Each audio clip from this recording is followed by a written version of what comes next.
Hi there, and welcome to The Daily Gardener, a podcast about gardening, botanical history, and literature. I'm your host, Jennifer Ebling, and today is October 14th. Today in Botanical History, we celebrate a fun little story from the White House. We'll also remember a New Zealand writer and a pop culture film that debuted on this day 27 years ago today. And today we'll also hear an excerpt from an Eva Ibbotson book. And we grow that garden library today with a book that promotes an awareness of and appreciation for Georgia's rich garden heritage. And then we'll wrap things up with an adorable little poem from one of the most prolific haiku writers who ever lived. It's a good one. Well, I have to say, I've been listening to Adele's new song, Easy on Me. When I started listening on YouTube, I think it was within the first 36 minutes. And I want to say I was within the first 100,000 or so downloads. So that was great. And then by the time I went to bed around midnight, there were over 10 million downloads. And then as long as I was looking at new songs, I ran across an artist who also released a new song yesterday, and her name is Erin Ray. Her new song is called Modern Woman, and I just love this song. So now I've got two new songs that for me are going to be the soundtrack to my autumn. So if you're looking for a couple of songs to throw on a playlist, check out Erin Ray and her song Modern Woman, and then Adele's new song, Easy on Me. They're both great. Okay, now, did you get to see the New York Times this morning? They ran an article by John Kaag, and it was called, Why Does Thoreau Live On? Well, that certainly got my attention. I'm a huge Thoreau fan, and I've tucked away most of his journal entries in my research that I do for the Daily Gardener. So this caught my attention. And, just was it yesterday's show or the day before? We were talking about the hickory leaf that his sister Sophia had written one of his poems on.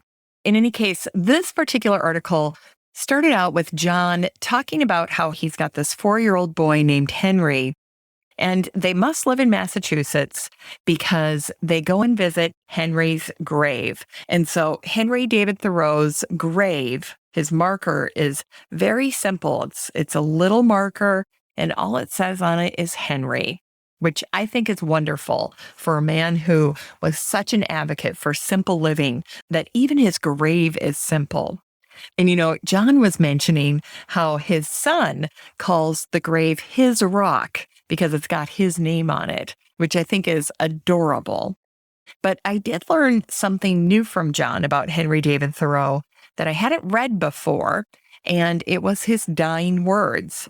When Henry was dying, he was suffering from his final bout of tuberculosis. His sister Sophia was there. She was at his bedside, and he told her his final words, which I thought in light of his poem that we read the other day called Fairhaven, made complete sense. He said, "Now comes good sailing." Henry was looking forward to his next adventure. Well, what I also learned from John in reading this article is that there is a brand new book out, and the title is those 4 words, Now Comes Good Sailing. This is a book that was put together by Andrew Blauner, and the subtitle is Writers Reflect on Henry David Thoreau. So this is an anthology, and what he's done is he's put together 27 different essays by leading writers of our time, and they're all writing about the impact of Henry David Thoreau on their lives. So it's a good one. It comes out October 19th. So let's see, that's Tuesday. You can pre-order it. It's $25 and be a great Christmas present. I just ordered mine, so I'm excited to get that. And there is one essay in this book that John calls out. It's an essay that was written by Megan Marshall, and it's entitled Without. And here's what John wrote about this particular essay. He wrote, "The most beautiful essay here is also the most bittersweet. a Theruvian elegy written by Megan Marshall entitled Without. Marshall is now without her husband, and nothing will bring him back to life. This is, however, precisely what her words accomplish, expressing the underlying hope of good sailing, namely that the most meaningful moments, the most meaningful lives and writers are never fully lost. And that is certainly true in the case of Henry David Thoreau. It's time for today's Curated News.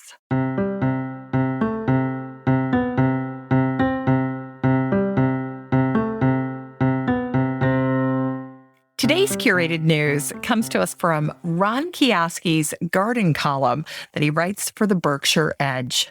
This is his gardener's checklist for the week of October 14th, 2021. And in this post, Ron has tips for preparing your lawn and gardens for fall and winter, plus advice on how to bring houseplants back indoors safely, something we've already talked about this week. Now, what I love about Ron is that he does have a little bit of a sense of humor, and that comes through in his writing. He starts out this particular post, though, with these words: "Beware, nuts are falling from trees in abundance." You can add your own punchline to that comment. Well, I tell you what, as someone who just put in a fire pit underneath 2 large oak trees, yes, there are plenty of falling nuts. And if you have not had a big oak tree branch or 2 or 3 acorns hit you on the head after falling from about 50 to 60 feet, well, you're just not experiencing all that fall has to offer. Let me just say that. But as Ron points out, this has been a really good year for nut trees. And he's referring to trees like walnut trees, the butternut trees, and the hickory nuts. And of course, I would add on to that and say the oak trees with their acorns. And by the way, here's a little new word for you to learn. If you've ever seen an acorn and you see that little hat that's on the acorn, well, that's called a cupule. And what it does is it partially covers the acorn and holds it in place until it's mature. So there's your new word of the day. Now, Ron continues on with his post. He talks about harvesting fruit from ornamental trees like quince, crabapple, cherry, and plum. Now is the time to do that. He talks about cleaning up the edge of your borders, something I am very busy doing right now. My Maple Grove borders are terrible, so I need to spend some time this next week and work on that. And it sounds like the weather is going to hold out, so that'll be great. You know, Ron has a great tip for us here. He talks about edging the borders. And if your borders are not properly edged, that's where you're going to see grass and weeds encroaching on your garden borders. So the fix here is very simple. Ron says, use a garden spade, a straight edge shovel, or a half moon edger, and create a neat edge with a shallow trench at the grass line. You just basically dig a small trench at the seam where your garden meets the lawn. Now, what that little trench line does is it allows the mulch to kind of fill in that area. So you get a deep layer of mulch right there on the edge. And that also serves to help hold in moisture in that garden bed. It keeps the mulch from going out of the bed, which is something you don't want. You want it to be nice and clean. So that little trench is like a little holding area. And then it also really serves to kind of fortify that barrier and keep the grass out of your garden bed.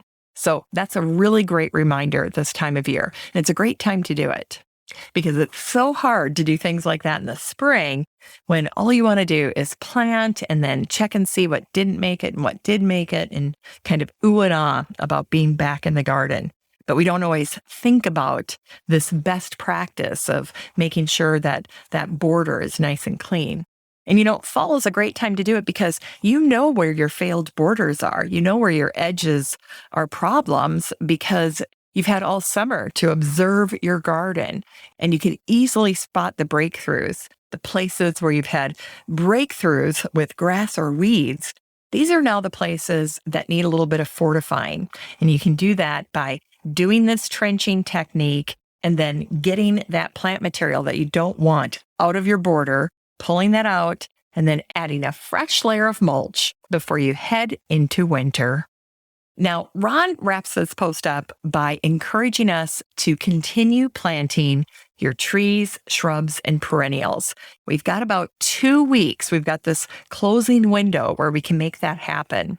Now, you may be asking yourself, why is that timing so important? Why does it matter? Why can't I go out there and plant in 6 weeks, even if it still stays warm? Well, that's a great question. We are experiencing the reverse of what we experience in the spring. And that is that we need to pay attention to soil temperature. So right now, because it's been unseasonably warm, the air temperature stayed warm and the soil has stayed warm. And that's why we've got these next 2 weeks to get plants in the ground, things like trees, shrubs, and perennials.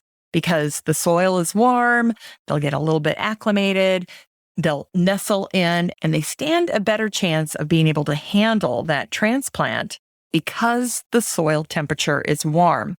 But if you wait until the air temperature starts to cool and then the ground temperature is getting colder and colder and colder, and then you try to stick a plant in the ground at that point, well, it just does not have enough time to get established. When it gets so cold like that, the plant is going dormant. The root growth just does not happen as vigorously, if at all. And so that really makes it hard for those plants and trees and shrubs to get established. And so that's why you really want to do it sooner rather than later. I think this week is perfect.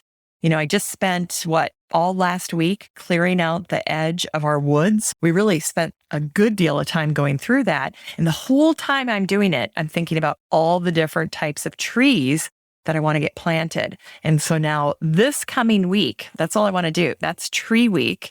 And I really want to go through and reforest in those areas where we were basically taking out scrub. So that's what I'm going to be doing this week. So think about that. Think about soil temperature in addition to air temperature. But that air temperature, when you look at that, look at what's happening in the evening. We can have an 80-degree day and we can think, wow, this is great. Fall is just taking its sweet time. But you can have temperatures really plummet at night. So that's why I say we're kind of going through the reverse of what we go through in the spring when we're itching to get outside. We have a nice day and we think, well, why can't I put all these plants outside? It's because you've got the nighttime temperatures that are so cold and that soil temperature isn't warm. So right now, everything's going to start cooling off. You've got warm soil temps and warm air temps, but that's going to cool off really quickly. It only takes a couple of very cold nights for that soil temperature to start to plummet. And that is when things just really start to grind to a halt in the root systems of our plants, trees, and shrubs. So there you go. Things to consider. And Ron brings all of this to the forefront with his suggestions for us for what we should be doing in our garden this week. So definitely check out this post by Ron. And of course, I've put it in the Facebook group for the show, so you can easily find it there. Just look for the word checklist and Ron's post will pop up. The other thing you can do is, if you just don't even want to look for keywords, is just start to scroll through. As soon as you hear it on the show, head on over to the Facebook group and you'll probably see the newest stuff that I'm talking about. It'll all be right there at the top. So that's really, really easy. Now, if you're not in the Facebook group for the show, don't worry about it. You can always join. I'd love to see you in there. It's so easy. All you have to do is search for us on Facebook. It's called Daily Gardener Community. Could not be easier. So I hope to see you in there. Feel free to share pictures of your garden, ask your garden questions, and definitely share your favorite garden books. I especially love hearing about what you enjoy reading or your favorite go-to resources. That's always so great to hear about. All right, I have a really fun collection of stories for today's Botanical History, so let's get to it.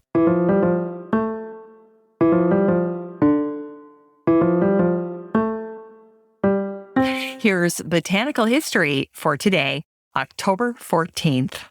It was on this day, October 14th, in 1862, that President Lincoln writes to his Navy captain, John Dahlgren, and he asks him to find a gun for his youngest child, 9-year-old Tad. In the note, Lincoln specifically asked for, quote, a little gun that he cannot hurt himself with. Well, Tad was just 7 years old when he arrived at the White House. And the very next day, the Civil War started, and the constant presence of soldiers and all that battle talk sparked Tad's early love of the military. Tad and his brother Willie played together, and they often pretended to be soldiers in the White House, where the roof was their fort and the attic was a prison. And one of Tad's favorite toys was a doll that he named Jack, and he got Jack as a gift from the Sanitary Commission. Jack was part of many imaginary battles and skirmishes. He suffered grueling amputations, which would then get sewed back on. He suffered all manner of injury and was even sentenced to prison. Now, a young woman named Julia Taft had younger brothers that often played with the Lincoln boys, and she would end up being their babysitter, so she was watching all 4 of them together. And in her memoir of the Lincoln White House, that's called Tad Lincoln's Father, she wrote it in 1931, she tells us how Jack was regularly buried with honors in the White House gardens, to the dismay of the head gardener named John Watt. Now, Tad had already irritated the head gardener after he ate strawberries that were intended for a White House dinner. Can't you just see that happening? Well, when Mr. Watt suggested that Jack might be pardoned, I'm sure he was hoping then that he wouldn't have to get buried in the garden, Tad took him seriously, and he ended up going to his father and asking him to give Jack another chance. Well, President Lincoln was a pretty good sport about this. He got out a pen and paper and wrote these words: "The doll Jack is pardoned by order of the president." And then he signed it, A. Lincoln. And today is the birthday of Katherine Mansfield. She was a New Zealand poet and writer, and she was born on this day, October 14th, in 1888. Katherine once wrote, "The mind I love must have wild places." And later on, reflecting on her life, she wrote, "I want a garden, a small house, grass, animals, books, pictures, music. And out of this, the expression of this, I want to be writing." Katherine's book, The Garden Party, is a collection of short stories that she wrote, and they cover the gamut of emotions. And the very first story in the book is called The Garden Party, and you can read it in full on so many different places online. I know Gutenberg has it, but then other bloggers and writers and all kinds of websites have shared The Garden Party in full on a post. And I shared one of them in the Facebook group for the show. So if you're looking for it, you just want to read this little short story called The Garden Party, you can easily do so. You don't have to buy the book because it's out there. It's in the public domain. Now, I'm not going to do any type of analysis on the story, but just from a pure gardening standpoint, the opening paragraph is a delight. And so that's what I wanted to share with you today. And it goes like this: "And after all, the weather was ideal. They could not have had a more perfect day for a garden party if they had ordered it. Windless, warm, the sky without a cloud. Only the blue was veiled with a haze of light gold, as it is sometimes in early summer. The gardener had been up since dawn, mowing the lawns and sweeping them, until the grass and the dark flat rosettes where the daisy plants had been seemed to shine. As for the roses, you could not help feeling they understood that roses are the only flowers that impress people at garden parties, the only flowers that everybody is certain of knowing. Hundreds, yes, literally hundreds, had come out in a single night. The green bushes bowed down as though they had been visited by archangels. Isn't that a great opening paragraph? Well, there was one other piece of work that I found by Katherine Mansfield that I wanted to share with you today, and this is one of her poems, and it's called Chamomile Tea.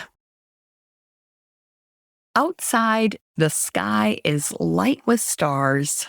There's a hollow roaring from the sea. And alas, for the little almond flowers, the wind is shaking the almond tree.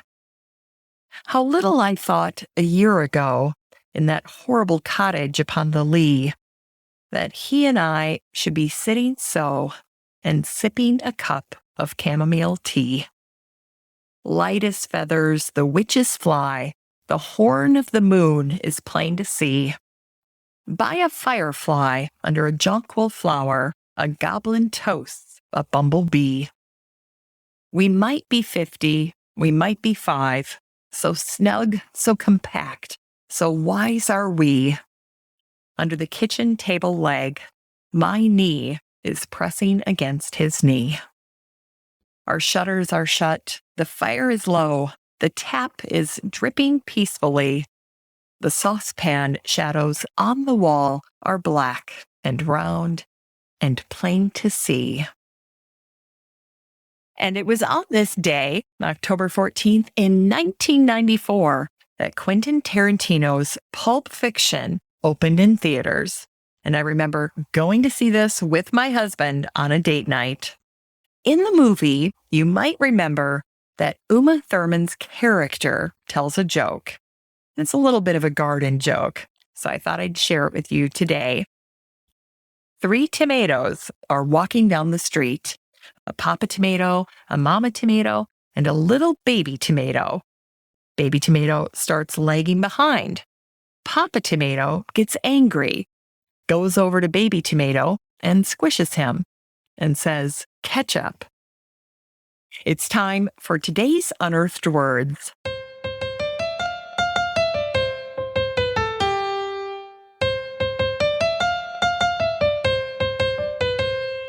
Today's Unearthed Words come to us from the writer Eva Ibbotson. This is an excerpt from her book, The Morning Gift. "Gardeners are never wicked, are they?" said Ruth. "Obstinate and grumpy and wanting to be alone, but not wicked. Oh, look at that creeper. I've always loved October so much, haven't you? I can see why it's called the month of the angels."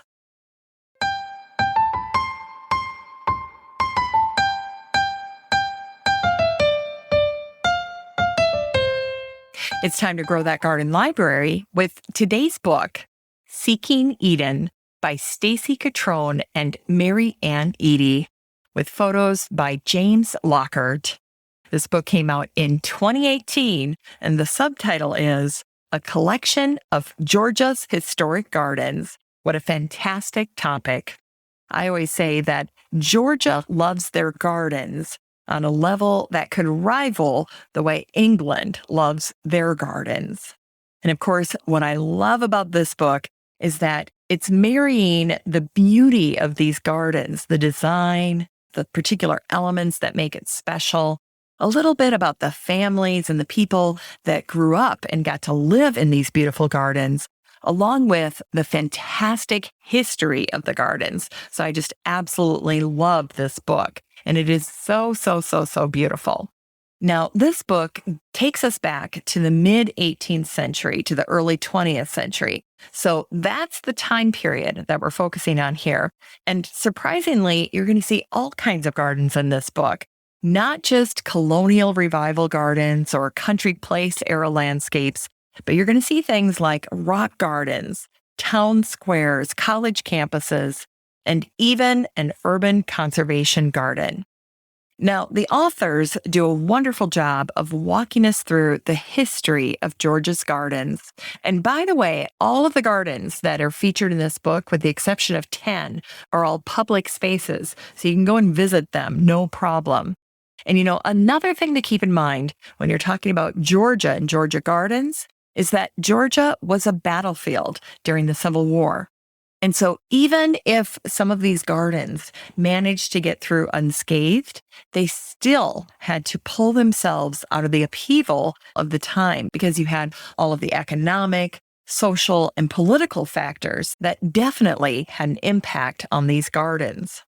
And so that adds a very unique dimension to the history of these gardens as well. But as I mentioned earlier, Georgians love gardening. In fact, the very first garden club that was founded in the United States that was super official with things like a constitution and bylaws was the Ladies' Garden Club, and it was established in Athens, Georgia in 1891. Then, of course, you've got the Garden Club of America that gets formed in 1913. And that was really through a united effort of 11 different garden clubs, including, of course, the Garden Club of Georgia. So I share all of this to underscore the deep love of gardens and gardening in the state of Georgia. And that's why, of course, this is such a wonderful book. And it's a big book. This book is 488 pages of Georgia garden heritage. You can get a copy of Seeking Eden, a collection of Georgia's historic gardens by Stacy Catrone, Mary Ann Eady, with pictures by James Lockhart, and support the show using the Amazon link in today's show notes for just $24.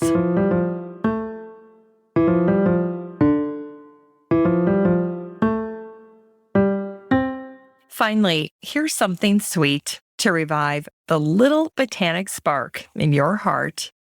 Today is the birthday of Masaoka Shiki, the Japanese poet, author, and literary critic. He was born on this day, October 14th, in 1867. Sadly, he died of tuberculosis at the age of 34 in 1902.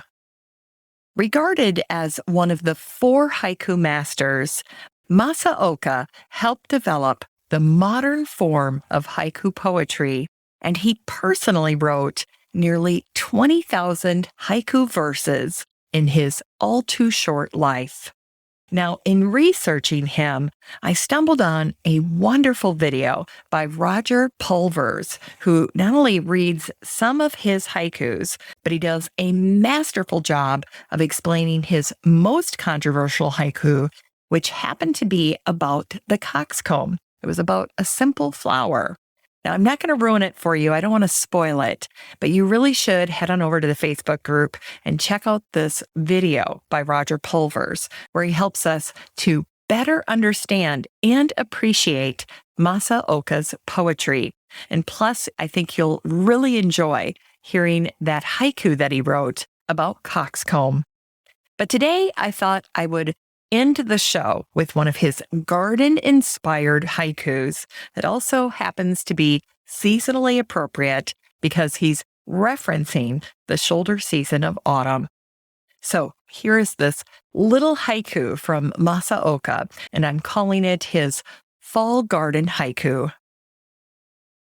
I do not know the day my pain will end, yet in the little garden I had them plant seeds of autumn flowers. Thanks for listening to The Daily Gardener. And remember, for a happy, healthy life, garden every day. The Daily Gardener is produced in lovely Maple Grove and Wyoming, Minnesota. If you want to read today's show notes, just head on over to thedailygardener.org. And while you're there, be sure to sign up for my free Friday newsletter.